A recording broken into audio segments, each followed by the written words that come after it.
Hello, my name is Miss Sophia and I'm from the Euclid Public Library. Today we're going to be talking about one of my favorite scientific hobbies, birding. Birding is not pretending to be a bird, running to catch birds, or teaching your cat to hunt birds. Birding, also known as bird watching, is the process of finding a bird, observing it, and identifying it by its appearance or song. If you enjoy birding, then you can call yourself a birder. Some birders travel across the globe to find rare birds in unfamiliar habitats, but you can also go birding in your own backyard or neighborhood. I started to get into birding by seeking out birds in my own neighborhood and identifying them with apps or guidebooks. The more practice that you have with birding, the easier it'll get. Okay, now that we have the basics of what birding is, let's talk about how to go birding. Many birders use tools like binoculars or cameras to assist with their birding. These tools can allow them to view the bird close up and take pictures of birds to help with later identification. However, you can also be a successful birder with just your eyes and ears. When you see a bird outside, first take a look at what shape it is. Does it appear small and stout like a sparrow? A bit larger like a robin? Or much bigger like a hawk or goose? Noticing the size of a bird can be a big help in identifying what type of bird it is. Once you've identified the size of the bird, take a look at the color of its feathers. Do you see red, brown, black, white, or something else? In addition to the colors on the bird, what sort of pattern are you seeing? Is it white with brown splotches, stripes, or speckles? If you have time before it flies away, also take a look at the shape of the bird's beak. Beaks vary in length and width by species, so noticing the shape and size of the beak can also be helpful in identifying birds. Also, try to note what color their beak is. Sometimes this is the one piece of noticeable evidence that can help you distinguish between bird species. One final way to identify birds is by their songs or calls. Once you become more familiar with the sounds certain birds make, you can listen and try to identify before even seeing them. Some birders find it helpful to take notes while birding. This can make it easier to remember what you saw and also can be useful when trying to compare what birds you saw on what days and at what times. Recording the birds you see can help you to identify them quicker in the future.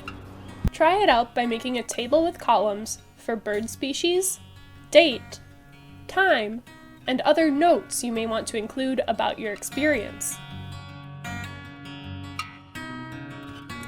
Another tool you can use for birding is the Merlin Bird ID app or website. This app was created by the Cornell Lab of Ornithology. Ornithology means the study of birds. So this app was created by bird experts. In the app, you can identify birds by entering the evidence you collected while birding. Tell the app what city you saw the bird in, what day you saw the bird, how big the bird was, what color the bird was, and what the bird was doing. Based on this information, the app will show you different species of birds that could match your description.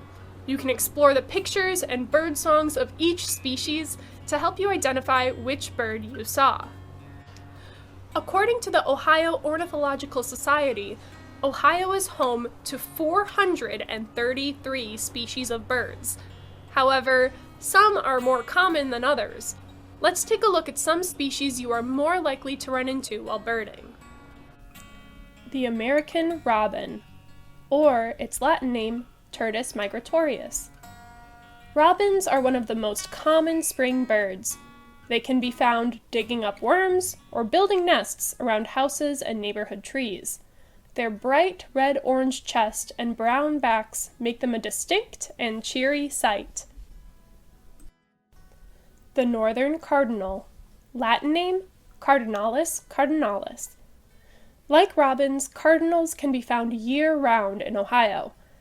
I think they look a little like punk rockers with their bright red coat and mohawk-style head feathers. Cardinals are one of the many bird species which have differences in appearance between males and females. Male cardinals have bright red feathers. while female cardinals sport a more subdued reddish-brown color. Notice how thick the beak of a cardinal is. This is good for breaking open nuts or seeds. The cardinal is also Ohio State's bird. The blue jay, Latin name Cyanasta cristata. The blue jay is another one of the most colorful birds found in Ohio. As the name suggests, this bird is mostly blue with some white, gray, and black markings.